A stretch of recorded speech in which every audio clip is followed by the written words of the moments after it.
సామెతల గ్రంథం 28వ అధ్యాయము 14వ వచనంలో ఈలాగున వ్రాయబడ్డది. ప్రియమైన దేవుని బిడ్డలారా, నిత్యము భయము కలిగి ప్రవర్తించేవాడు ధన్యుడంట. ఆమేన్, హల్లెలూయా.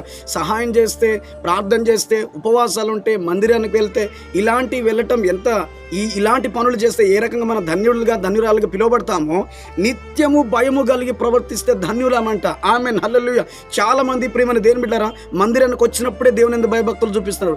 సేవకులను కనబడగానే ప్రైజ్ లార్డ్ అని చెప్తున్నారు. ఇంకెవరైనా ఆత్మీయులు సువార్థికులు ఎవరైనా కనబడగానే ఒక భయభక్తులుగా మనం నటిస్తున్నామే కానీ, వారి యొద్ద నుండి మనం ప్రక్కకు వెళ్ళిపోయినాక మన ప్రవర్తన ఏ రకంగా ఉంది అని దేవుడు మాట్లాడుతున్నాడు. ప్రియమైన దేవుని బిడ్డలారా, ఆమేన్. నువ్వు ధన్యురాలుగా నువ్వు ఉండలేకపోతున్నావు అంటే నిత్యం భయపడలేకపోతున్నావు. అంటే భయపడడం అంటే మరొకటి కాదు కానీ ప్రియమైన దేవుని బిడ్డలారా, దేవుని ఆజ్ఞలను పాటించడమే, దేవుని యందు భయభక్తులు కలిగి ఉండడమే, దేవుడు వాక్యానుసారంగా ఎలా ఉండమంటున్నాడో అలా ఉండడమే దేవునికి భయపడడం. ప్రియమైన దేవుని బిడ్డలారా, ఆమేన్. నువ్వు ధన్యురాలుగా ఉండాలంటే దేవునికి లోబడి